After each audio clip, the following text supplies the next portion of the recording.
Welcome to Detoxicity, a show about men, by men, for everyone. My name is Mike Joseph. I have hosted and produced this show since 2020, and this show was born out of the work that I've done on myself and the questions that I've had and the explorations I have gone on in the search of the answer to the question, what does it mean to be a man? Now, obviously, or maybe not so obviously, there are as many answers to that question as there are men on this planet. But what I do is I talk to people. It could be people that I've met specifically for the purposes of doing this podcast. It could be people I've known for a good chunk of my life. It could be members of my family. It could be friends. It could be coworkers, whatever. And just explore their journeys as men and talk about all of the things that they've gone through, in the process of growth, whether it be therapy, whether it be addiction, whether it be family stuff, whether it be body stuff, whether it be creative stuff, sex stuff, all of that stuff. It's all encompassed on this podcast, and I am so happy and proud to have been doing this for as long as I have. I hope you enjoy the show. If you are a regular listener, or if you are a new person and would like to know more about the podcast, there's hundreds of episodes in the archive. By all means, pick a few out, listen to them. I appreciate constructive feedback. Feel free to leave a comment on the platform of choice.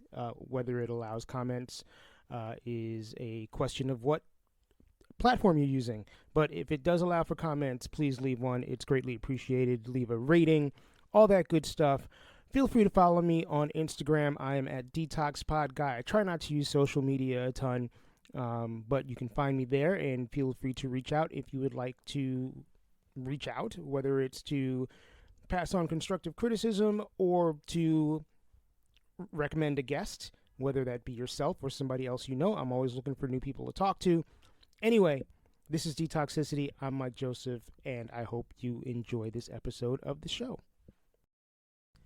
For those of you who are regular listeners, this might be the first time you've heard my voice in a minute. I have not recorded an episode in a while, and I'm very excited to be back. And I'm bringing with me Erik Jensen. Erik is an actor. He is a writer. He is a playwright. He's a director. He has been on a variety of TV shows and movies and works on stage. I'll just give you a quick rundown of a couple of names you might know. He's been on Law and Order. He's been on Always Sunny. He's been on 30 Rock. He has been on The Mentalist. He's been on Blue Bloods. He's been on The Blacklist. He's been on Chicago PD. He's been on a million and one different shows. And most recently, he has worked on, along with his wife, Jessica Blank, a movie entitled Brooklyn, Minnesota. I got to watch it a few days ago. It is amazing. It will be released later this year. Over the course of our conversation, we talk about the movie and some very specific topics that it sort of brings to the forefront. We talk about Erik's upbringing. We talk about everything from Buddhism to middle age to forgiveness to generational trauma to music. We cover quite a bit of ground for an hour's worth of talking. Man, we went pretty quick. Anyway, I'm super excited for you to hear this conversation, and I'm going to shut up and let Erik start.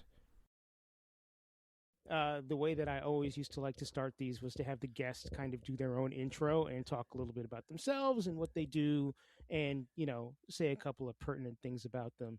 So, Erik, I will hand you the mic and let you start us off. Oh, so I have to talk about myself at the beginning of this interview. Yeah, you do. Yeah, you do. Well, let's talk about, okay, well, my name's Erik Jensen. I'm a hyphenate. I do a lot of things. I'm an actor, writer, director, cartoonist, occasional producer, but I actually have a t-shirt that my wife made me that says, I am not a producer, because producers do insane and amazing things, and I am just not able to keep all of that math inside my head. And I'm 25 years married, almost 26 years married to my wonderful wife, Jessica Blank, and partner. And we have a lovely, wonderful, smart, amazing, talented daughter named Sadie Magnolia Jensen Blank. And she is 16 years old and goes to the best art school in the country. Nice. Yeah. Nice. And I want to start by talking about Brooklyn, Minnesota. Great. because your lovely wife was nice enough to send me an advance link. So I watched it 2 or 3 nights ago, Mm-hmm. and it's really well done. And I'm not just saying that to blow smoke up your ass. Like, I Thank you. actually really, really enjoyed the movie, and it brought up a lot of feelings for me. Mm-hmm. But I am curious. My main question about the movie is, how autobiographical is it? Well, that's a great question. Well, let me give some people some background about it just a little bit. It's coming out in the summer. And it stars Amy Madigan, who's got an Oscar nomination for Weapons coming and had an Oscar nomination for Field of Dreams. And she's my buddy, and I'm just so happy for her and proud of her. She just won the SAG Award the other night. Nice. And she stars opposite my daughter, Sadie Jensen Blank. And I had my arm twisted, and I was told to be in it as well by my wife. We co-wrote it with our friend Han Shan, and Jessica and I co-directed the film. And It's about a young woman named Maisie who, at the beginning of the film, thinks that her grandparents are dead because that's what her dad has told her. And At some point in the beginning of the film, dad gets a phone call where the grandfather has actually died. It turns out he lied to her, and they have to go back to from Brooklyn to Minnesota for the funeral. And so she's meeting her. The dad's been estranged from his family for a long time, and so she's meeting all of these relatives and friends of the family for the first time in Minnesota, and that's sort of the core of the movie. It's a coming of age story. It's her movie, but I wanted to make a film that expressed my feelings that I have being from growing up in a rural place, but also thriving in the great city of Brooklyn, or the borough, I guess, of Brooklyn. Um, and and I wanted to talk about the differences between those things, but mostly the film is really about generational trauma. Um, it's with humor. It's not a hit you over the head with a stick kind of Right. generational trauma film. There's a lot of a lot of people who have survived what I've survived. You don't survive it without a sense of humor. That's what I've discovered, and I'm allowed to have a sense of humor about my own upbringing. And my wife and daughter are too, because they're in the know. Right. Right. And so the part of it that's autobiographical is that I was estranged from my dad for many, many, many years. And I kind of left him on the hook, and we made amends with each other there towards the end, sort of over email. But he passed away, and I was so distanced from his stepwife and that part of the family that I opted not to go to the funeral. And Wow. so that part is autobiographical. But this was the story of what would have happened had I gone to the funeral, and that sort of sparked it a little bit. But Look, toxic masculinity is inherited as it is anything, and there are some studies that show there's some genetic correlation between trauma and what one brings into the world. I haven't done enough research on that to figure out whether or not that's actually the real deal or not. But I am interested in articles that discuss it because I had to, in terms of my dad's upbringing, I know that he was horribly abused by his mom, and not by his father, just by his mom, and that she had been.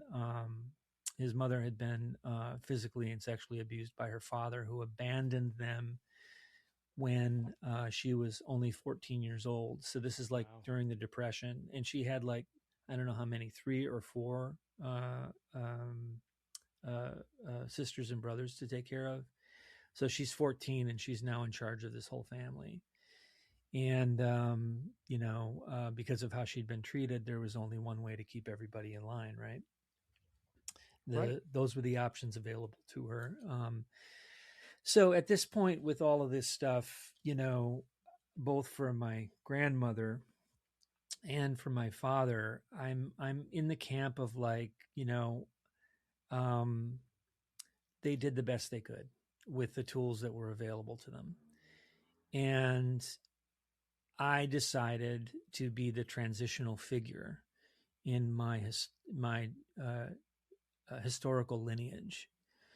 In my Viking lineage, I decided that pillaging and hitting people was no longer part of the lingua franca. I'm mispronouncing that, but was no part of the We dialogue know what you're anymore. talking about. Yeah. And that I wanted to do everything different. And so for a long time, in terms of like raising myself as a new adult and as a parent of a toddler and stuff like that, and as a husband, my goal was to do everything the opposite of what my dad did. And that worked for me for a long time as a piece of behavioral technology. But then, I hit new territory, right around the time my daughter turned like 11, 12. There was a lot going on with my health, and there was a lot going on with, I guess, COVID and stuff too. It and the tools that I had available to me weren't going to work for that, so I had to double down and find tools from other resources. That's a lot. That's a Um, lot. That's a lot. But the movie is as much a love letter to my dad and Minnesota and the way that I grew up, as it is an examination of historical generational trauma and who's responsible and who needs to make amends. And it's difficult. I can't tell you how many people in Minnesota walked out of that movie and said, yeah, that's my family. A lot of people said that to me. So I guess that means, in some ways the movie is successful. yeah, I mean it's striking a nerve. I'm not from Minnesota, Mm-hmm. but I certainly saw my journey in your character a fair amount. Um, Upbringing that was tense in a lot of Mm-hmm. ways, Mm-hmm. and you know, doing the work to be a cycle breaker. Um, and kind of looking back in my, I'm just a couple years younger than you. Um, Looking back throughout my 40s and going to therapy and learning about things and being like, oh, like I've carried this anger for a number of years towards my elders, Mm-hmm. for being misunderstood, being mistreated, being whatever, like all of these different things. And now that I'm kind of learning a little bit more, I am showing a little bit more grace because I'm very aware that I'm not excusing everything anybody did, but they they learned from who they learned from, Mm-hmm. and they had it difficult in a lot of ways too, um and I think that if you've gone through abuse in your life, if you've gone through any sort of feeling of being not heard or being done wrong or whatever it is, Or being um diminished, or yeah, yeah. yeah, yeah. I mean, being able to look back and show grace, or just empathy. Never mind grace. Just being able to be empathetic towards the situations that your abusers, your mistreaters, might have gone through. I think does a lot in terms of healing. Yeah, I mean, look, I'm in a 12-step program, and a lot of the stuff that we're talking about now, that I'm talking about with my sponsor, is has a lot. And I've been sober a long time, but a lot of the stuff that I'm talking about now with my sponsor has to do with letting people off the hook, because it's this whole thing about hating someone is like drinking poison and expecting the other person to die. I have heard that before. Yeah, and that's so true. It's one of those things that I never forget. And and it is interesting generationally. I mean, I think it is. Look, trauma I think is different in this country for white people and black people. Like, Sure. but I for my grandfather's generation, and and this sort of cuts across race and class. A lot of these guys came back from World War II, and they talk about how they're the greatest generation, but they never talked about the war. They never talked about the war. And I've always thought about that, and how repressive that actually is. I mean, everybody has the right to have a choice about what they talk about or what they don't talk about. But the pressure to kind of like stand up and be a man after seeing so many horrible things and not ever talking about it except with other people who have experienced horrible things is a lot. And a lot gets squashed down there, and sometimes that manifests as anger or lashing out. Yeah. So I do think that a lot of boomers experienced a kind of distance and or abuse from their elders at a higher level than the country generationally than the country had seen before. And that stuff gets spread around. I'm thinking about that a lot because I'm writing a lot of historical stuff, and I'm writing something that takes place in 1933 before World War II. Mm-hmm. And it's super interesting. But what that I'm being ensconced in 1933 and knowing what the world is about to go through from 33 to 45, I'm just like, wow, everybody's lives are about to change. The way everybody thinks about safety and about themselves and about their friends and who they can trust, and everything's about to change. And so living on that knife's edge has an effect on an individual. And I certainly think a lot of those effects were passed on to the boomers, and as an echo passed on to us. Right. You And know? and there was no discussion back then about what the repercussions of passing that down were going to be, right? We're Mm-mm. only starting to have these conversations about generational trauma, about things that get passed down from parent to child, from elder to child, whatever it is. We're only starting to have those conversations in the last like 10, 15 years. Yeah.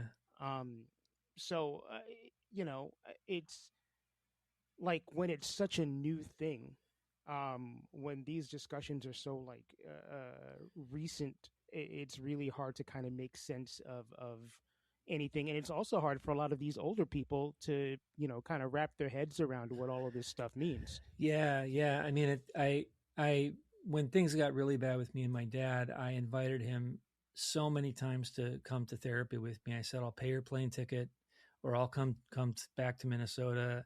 We just need to see a therapist 6 times. If we can see a therapist 6 times, I think that will clear a lot of the air, and I think we'll get along better. And he was not. He was just. I can't. Well, look, he's not here. He can't defend himself. But he's passed. But I think it frightened him, the notion of opening up old stuff and having to face it frightened him. And actually, I mean, for me, it's been incredibly liberating making a film like Brooklyn, Minnesota. It I made me bet. examine the old stuff. And that's the thing I'm saddest about. I'm saddest that he couldn't stop carrying these rocks that he had on his shoulders and these resentments that he had, and let them go. And look, I've had plenty of my own that I've had to let go. Some are about him, and I've let those go too. But I just feel so sad that he never had an opportunity or the conduit through which he could express those emotions, and come to better terms with his kids. I would imagine, given where you came from and what your Mm-hmm. background seems to be, that it took some active work on your part to let go of some of you know some of I to some of the more toxic behavior, and become a more evolved, like, complete person.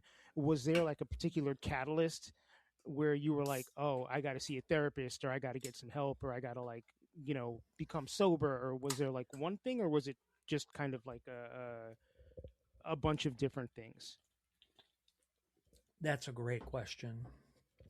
I think it was a series of things. There were a series of events that happened to me. The first thing was because of the resentments between me and my dad, they gave me no help with college. The first was, how am I going to put myself through college?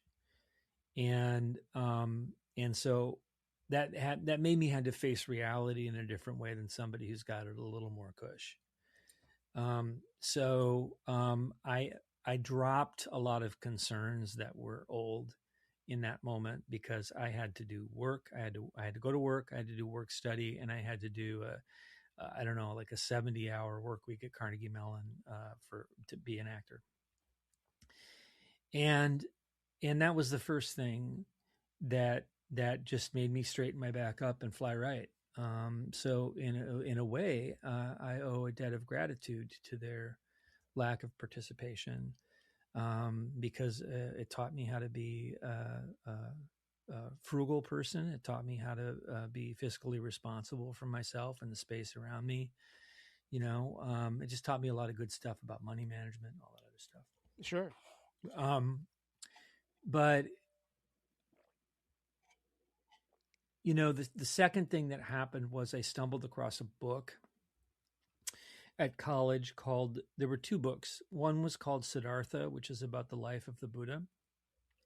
And I'd been raised Congregationalist, which is sort of a sub offshoot of the Protestant Lutheran Church. And I had never been exposed to Buddhism before. And wow, did that light me up. And then there was a second book, which actually doesn't read so great now that I'm older, but the principles that were being introduced, it was written for a younger person. And the principles that were being introduced to me were kind of interesting and Buddhist in their nature. And that was a book called Way of the Peaceful Warrior by Dan Millman. And that was just a book about living in the present, living in the now. They made a movie of it, but absolutely 100% don't watch it. It's not the book. Noted. But if you've never been exposed to any sort of Eastern philosophy before, Way of the Peaceful Warrior is a great way to start, and Siddhartha is a good follow-up. So, I mean, those things happened. Those books told me and taught me that I could be a better man. And then I kind of white knuckled it, skated along until I met my wife.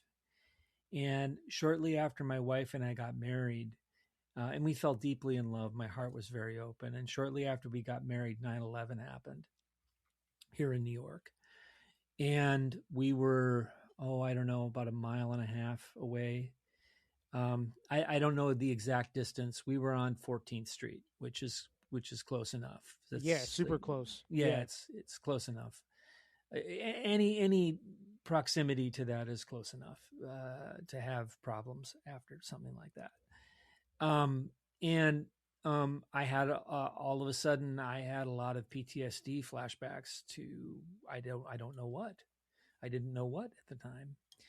And I was having nightmares and I was having a hard time sleeping. And I saw the picture of that famous picture of the man falling from the building in the newspaper the next day. And I just burst into uncontrollable tears and I couldn't stop.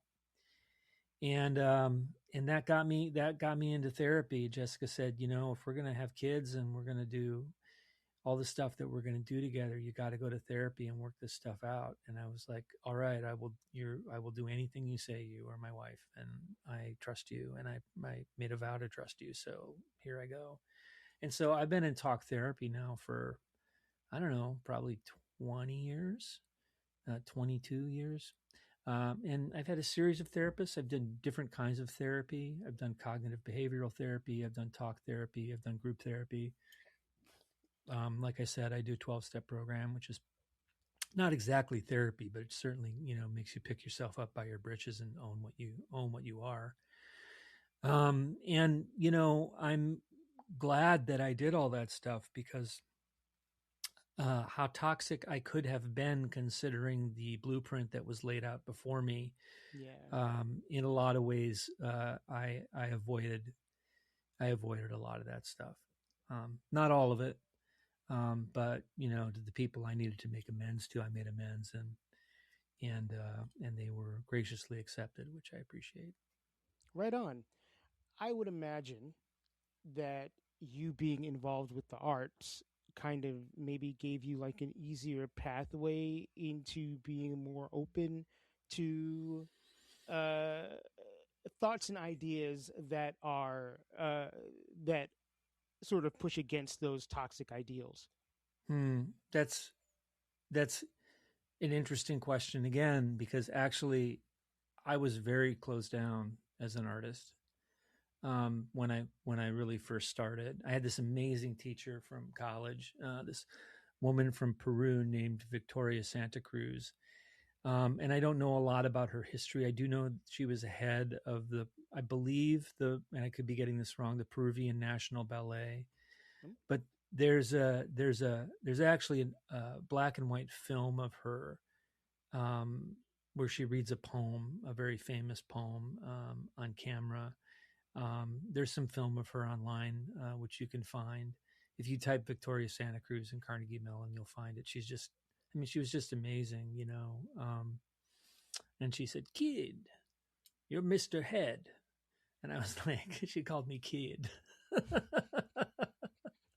And I said, "I'm not Mr. Head. I go to Grateful Dead concerts and I dance and I know what rhythm is." And she was like, "You're not being in the moment. You know, you're elsewhere. You're forward. You're backward.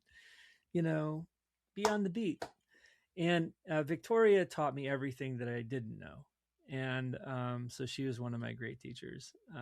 But also along the way, in order to compensate for this lack of moral compass, that there was just like nothing there.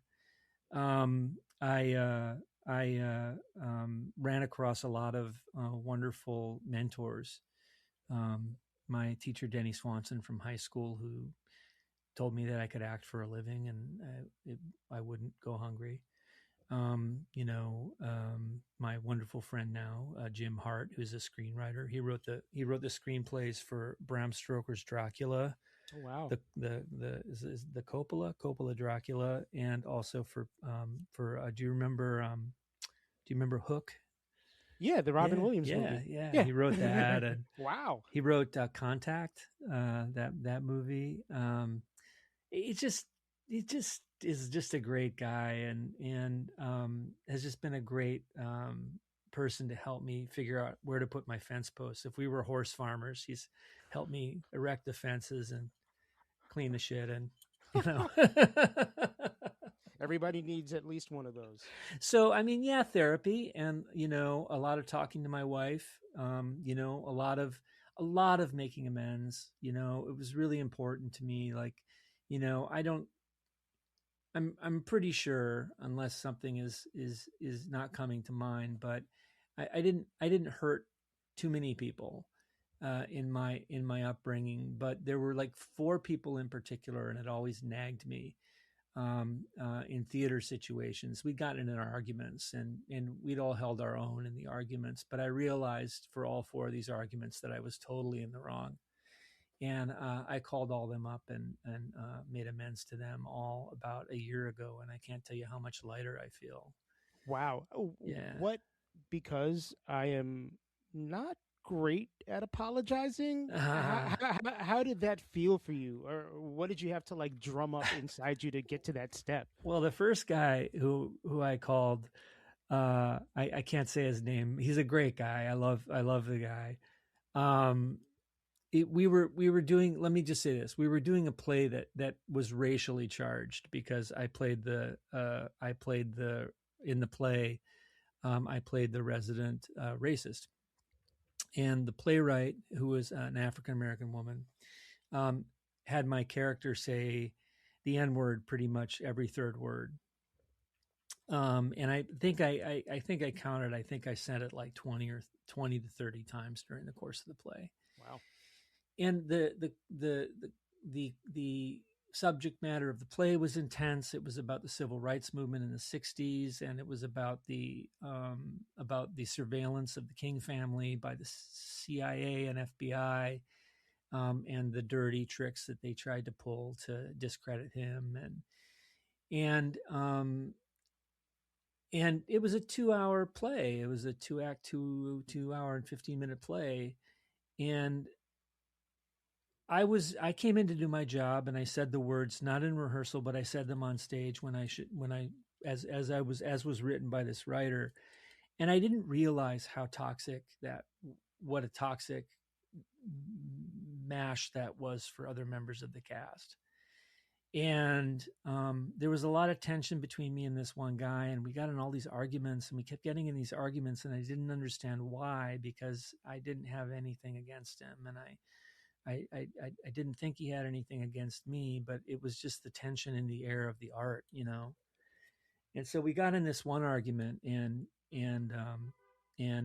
I wasn't listening, and I should have been listening instead of talking, but I was talking because I felt bad, and I was wrong to be talking. Like I said, I should have been listening. So this is like 20 years ago, and I get his number from somebody, and I call him up, and I get on the phone. And I say, "Listen, I want to apologize for this incident that happened 20 years ago." And What did he say? He said, "Did you get religion?" Maybe an appropriate question. Maybe an appropriate question, Yeah. but you know, I said to him, "Look, I've learned a lot from writing and acting and doing art and making art with other people who are not like me, and you know, I was a young man. That's no excuse, but I should have been listening to you in this moment, and that we clashed, and instead I was talking over you, and that's disrespectful, considering the power dynamic." And so it, but I tell you, you know, and he was very gracious about it, and you know, I didn't go in there feeling the need to be called a good white person. I went in there saying I think I harmed this person, and I think I should make amends. And it was a microaggression, but it's an aggression. Aggression is aggression is an aggression. Damn right. And so I just have to tell you that I felt clean after I said it. And you know, he probably thinks I'm crazy. I have no idea, but I just it was really important to me to wipe that toxicity off the map, because you know, look, I didn't know anybody who was black until I was 14 and moved to Minneapolis, St. Paul. Like lily white Minnesota is like it's different now, but when I was growing up, it was like all Scandinavians and Germans and Norwegians there. So I mean, I've been to Minnesota. I mean, it doesn't really seem that much different. I mean, at least compared to New York. I mean, you know, yeah, uh, well, that's why I love New York. I mean, New York is a quilt, man. You know, like New York is like it's different music on every corner and yeah, different languages on the subway, and I love the chaos of it. yeah.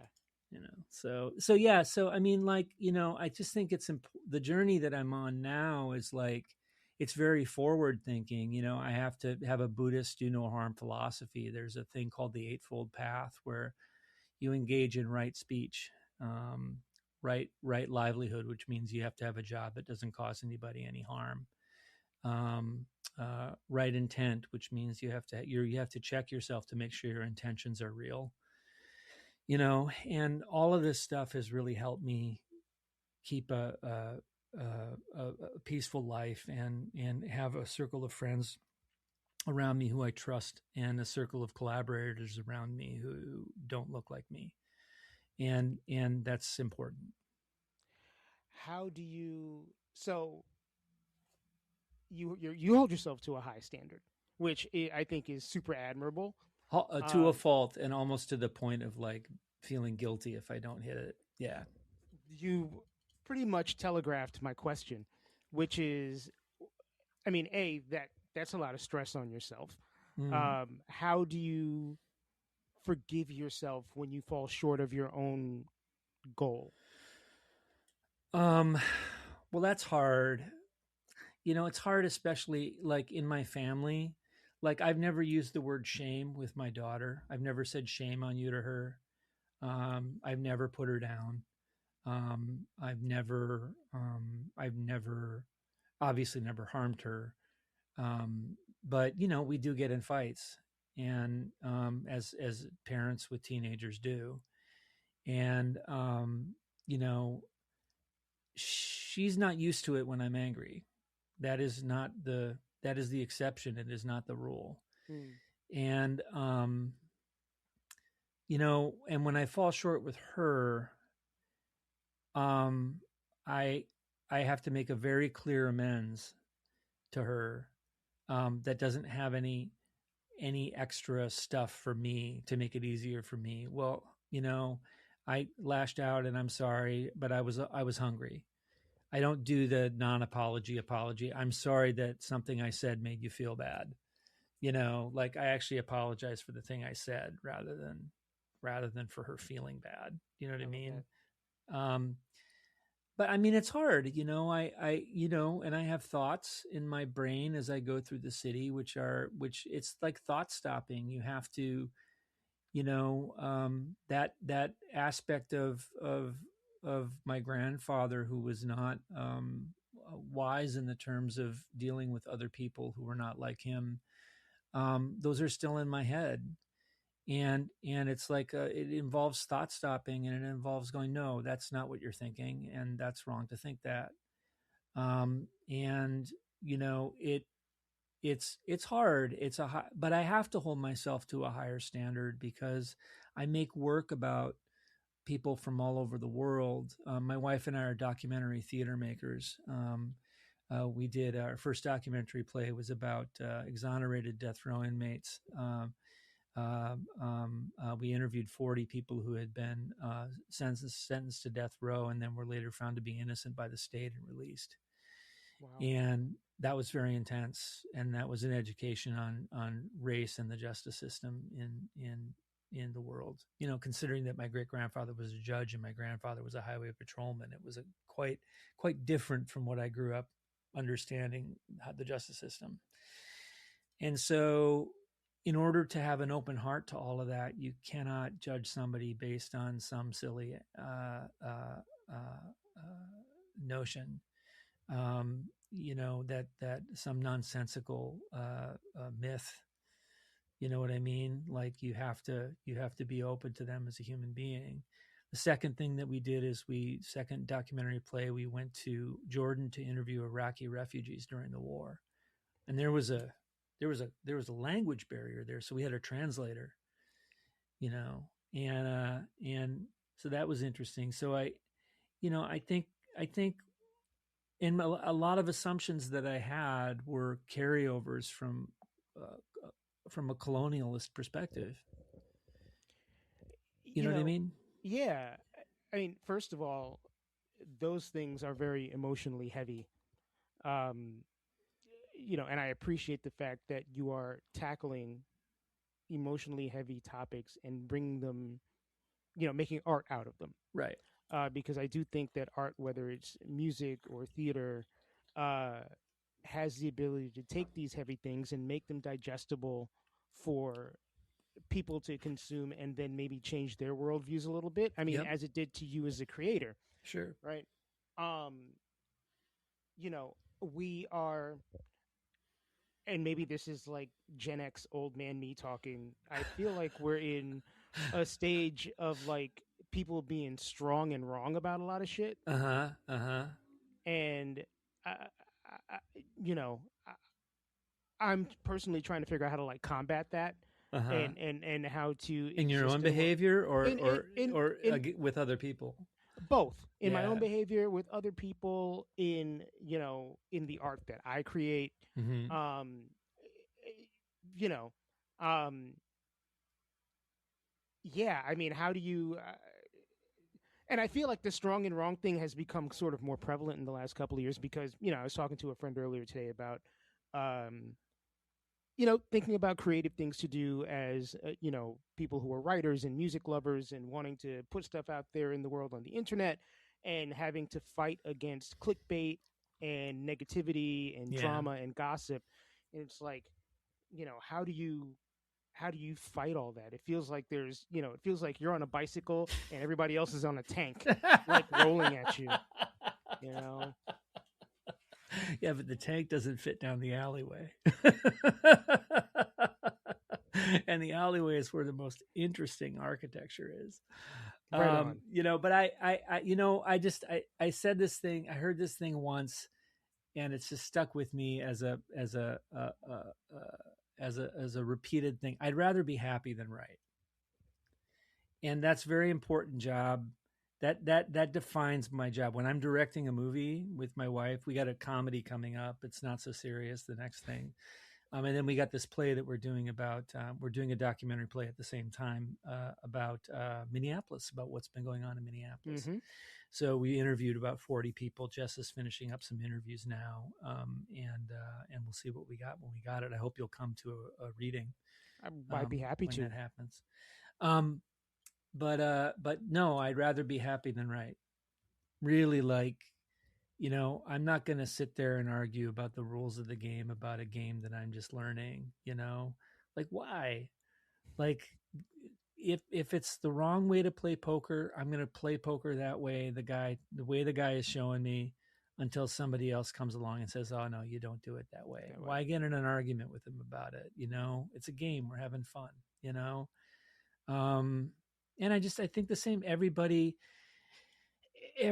that you come across. So I'd rather be happy than right is a good philosophy for me to roll with. And then also, everybody that you come across, there's two things. Everybody you come across is going through something that you don't know, that you don't understand or can't comprehend in the moment. Everybody's got somebody who's sick with a parent who's sick with cancer, or a kid who's skipping school, or people have stressors in their lives. So why get in a fight on the subway? There's no reason to, because you don't know what that person is going through and what struggles they have undertaken.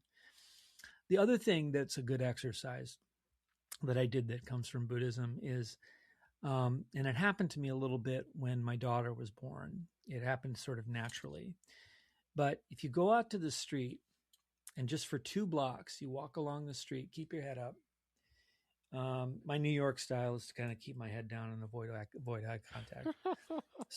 But you keep your head up and look at every person who passes you, and imagine that if reincarnation were real, just if, you don't even have to believe it, but that person was once your father, your mother, your girlfriend, your boyfriend, your storekeeper, your best friend, your worst enemy. Like, all of that is contained in the life as you walk down the street, and you can label each person. Oh, that was and it changes, it expands your heart, and it changes your view of the universe.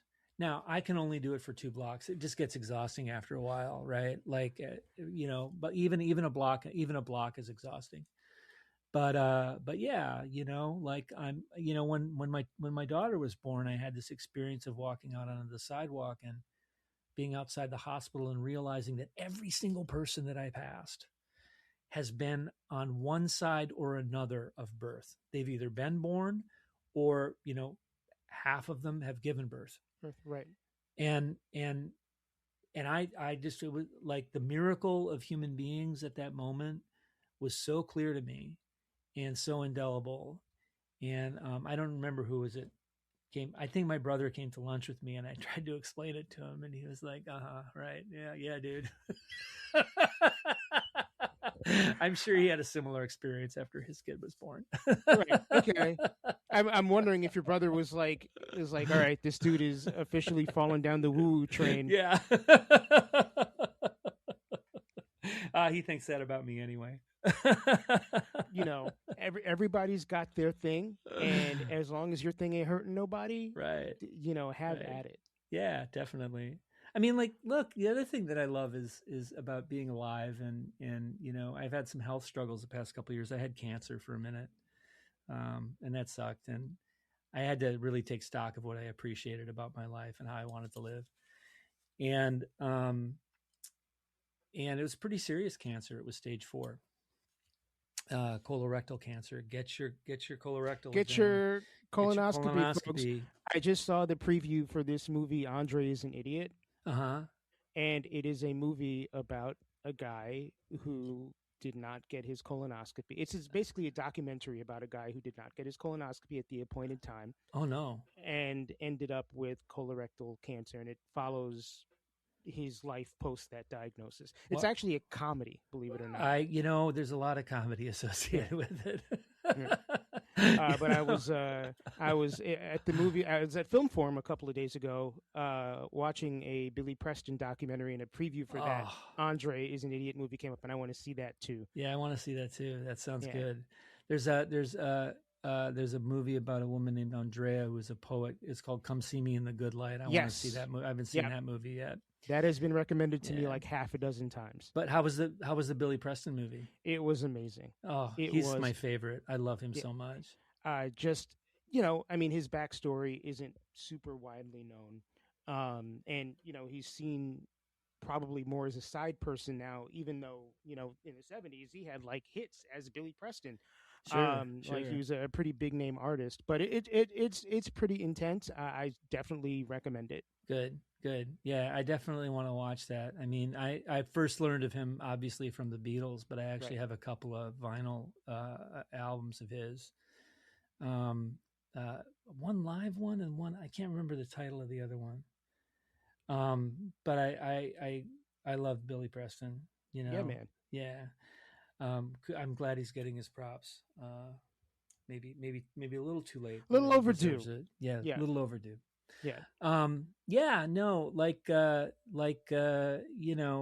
that event opened my eyes up to a whole way of feeling that time is on fire, and you know, what we put into the world is what we get out of it.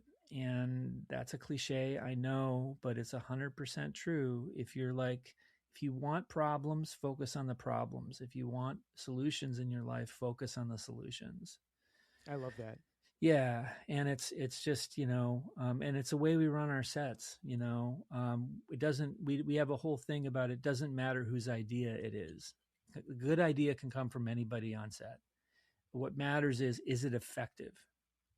Does it solve? There's a big problem that we have, and does this solve the problem that you inevitably encounter on a set every day? You encounter when you're directing a movie or a play. Even you encounter 2 to 3 intractable problems, things that were not planned for.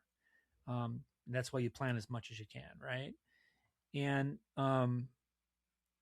we have to solve them as a group. We have to solve them as a collective, because if I'm acting all high and mighty and swinging my director chair around and saying this is my movie,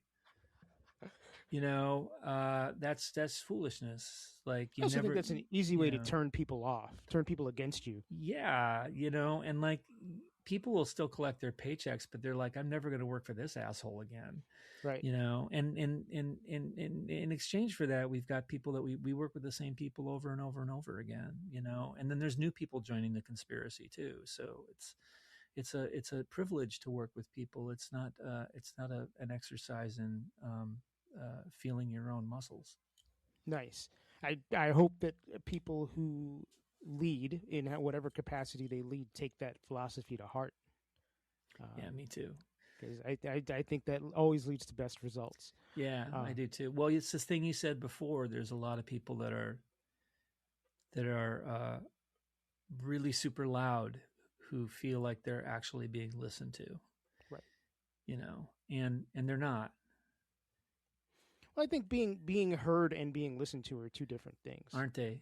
Yeah. Yeah. Yeah. So I'm gonna rapid fire a bunch of questions to you. Hit me. A to B. First of all, I want to thank you for watching the movie, by the way. I'm so glad I watched the movie. Thank you so much. You got tears at the end. Oh, you did. Oh, well, that's good. Yeah, that's good. Some Gen X tears.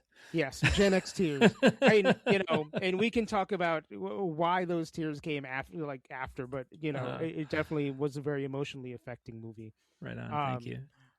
So some rapid fire stuff. What is the hardest part about raising a teenager? Saying no. Okay. All right. Because you do what you do, does it occasionally feel like herding cats, and how do you best herd those cats? I sit still and the cats gather on my lap, and that's the way my real cat treats me. And I've found that by sitting still and listening rather than trying to pick up all the cats, they'll eventually gather around you and keep you warm. That's such a nice thing. I love that. Um, when you go back home to Minnesota, do you occasionally feel the temptation to sort of fall back into old habits or old ways of thinking? A, and B, do you ever encounter, and I guess this happened in the movie as well, encounter situations in which you are seen as uppity because you are from Brooklyn? Well, the phrase "tall sunflower gets the chop." If you're in a field of sunflowers and you happen to be the tallest one, um, yeah. I mean, I think the movie's about that a little bit. To survive in New York City, you got to think a little more than the other guy. You got to, because like I got to audition and I got to do my take on it, and like if the guy before me is going to do one thing, I gotta know it better and deeper than he does. That's an illusion, of course, but there's that kind of New York kind of uh, competitiveness that doesn't play so well in Minnesota unless it's football or basketball. Sure. So yeah, I do feel my accent comes back. That's the first thing. I start saying, "Oh, you betcha." Oh, oh, that's too bad. Oh, those fish aren't going to catch themselves. I don't suppose that sidewalk's going to shovel itself, is it? And then passive aggressive tendencies, like I can feel them sneaking in, and I'm just like, no, it's too cutthroat. Yeah, I was I don't know how it came up, but I was in a group chat talking to some friends about sort of Minnesota nice versus like the southern version of that, Yeah. versus the New York version of that, which is not nice at all. No. Right. The discussion was niceness versus kindness. Yeah. There's a well, in the South, if somebody says, "Oh, bless your heart," they're really saying, "Fuck you, buddy." Fuck you. Mm-hmm. Yeah. Here in New York, we just say "fuck you." Right. It's very simple. It's very straightforward. Yeah. In Minnesota, it really literally is well I don't know. Sometimes it manifests as you shoveling the other guy's sidewalk for them, and nothing is said about it, and we will never discuss that again, right? Minnesota nice is weird, and it's changed with this whole ICE thing going on. I think people are realizing that Minnesotans are of warrior stock, many of them, and that warrior stock really sort of came to the fore, and Minnesotans are kind and like to be left to their own purposes, but if you fuck with their neighbors, you're fucking with them. Right on. That's pretty yeah. awesome. Yeah. Yeah. So that part of Minnesota I like to keep with me all the time. Nice. What does community mean to you? Oh, everything. When I got sick with cancer, I found out who my real friends were. I bet. I mean, I when someone gets sick, I think the tendency for some people is to avoid, because we're not taught how to deal with that stuff, right? So I think when you show up for people in that situation, like it really is kind of a signifier of how much they mean to you and what sort of community you've cultivated. Because again, I just feel like the impulse is to just be like, this is it's scary for the person who's sick, scariest, obviously, right. But even scarier because it's scary for everybody because you don't know what's going to happen. Well, I'm just going to pick out some actors who you may or may not know. There's a guy named Joel Marsh Garland who was on that show Orange is the New Black. He's kind of a big guy. He plays one of the guards. And Joel showed up weekly, if not bi-weekly, to play card games with me. My buddy David Allen Bache, who is my brother from another mother, took me to chemo and sat with me while I was getting chemo, and made jokes with me when I felt terrible. I've got my friend Mona who wrote the Vagrant trilogy. She's just a great playwright and a poet. She brought me books of poetry to read. Nobody's ever brought me books of poetry before.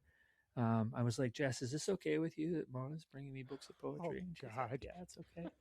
And then there were other friends. My friend Michael, who is our producer, Michael Cuomo, who produces all of our movies now. We have a partnership with him now that's really important to me. He was over all the time, visiting me. My buddy Steve Earle, who's a pretty well-known musician, he would We come, love and Steve Earle we here. love Steve Earle, and Yes. he would come over and play me music. He got me a mandolin, one of his Rode mandolins he gave to me.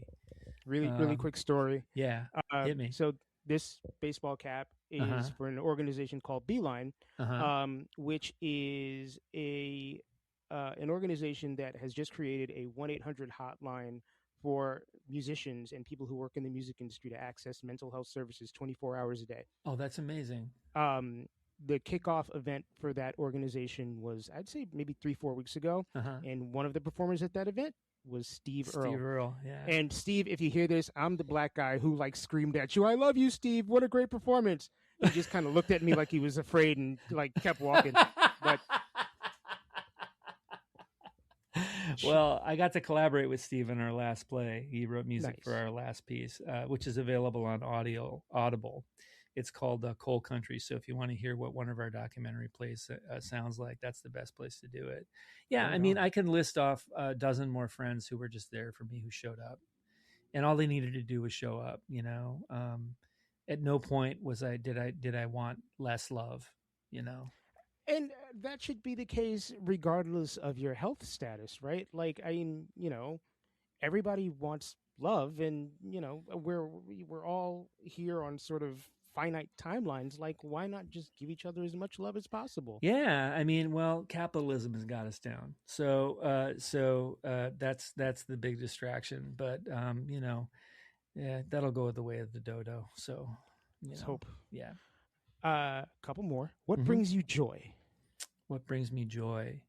I love playing music. Other than being with my family and my friends, the third thing is I love playing music. Like I said, Steve gave me a Gibson F9 mandolin that was his Rode mandolin for like 30 years.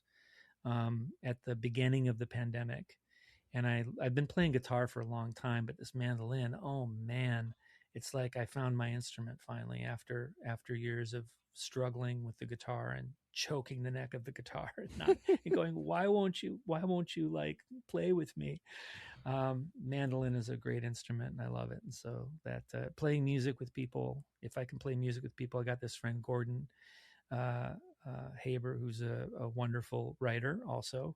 But he when I was sick, he came and played music with me once a week, just for an hour and a half, and it kept me going the rest of the week. And I look forward to seeing Gordon as much as possible because we can harmonize together and play music together. I Yeah. love that.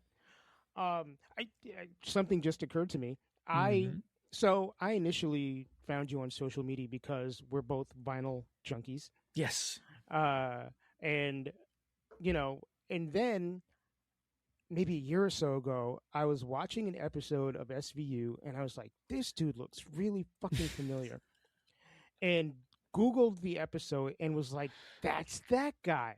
Uh, and I actually think I might have messaged you and been like, "I just saw you on SVU." I think you did. Yeah. Yeah. Which reprehensible person was I playing this time? I think you were a professor I that was might have been teacher that was yeah having an affair with this student. Yeah, student. Yes, yeah, yes. yeah. I mean, what is it? I mean, you're clearly not an asshole. Right. But how does it feel to like play an asshole? Oh, it's fantastic. I mean, it's fantastic. You're given carte blanche to be a horrible person, and they capture it on film, and then people are entertained by it, and therefore you don't have to be a horrible person in your life. And Real life. people get to see it in this contained box. And yeah, no, I love playing people who are out of my normal behavioral realm. Man, that was a weird coincidence. Two more. Yeah. One, And I think for the next couple of months, I'm going to be collecting answers to this question from a few different people. Okay. I am about 2.5 months away from 50. Okay. What words of wisdom do you have for me? Wow. Well, wow, 50 was hard for me.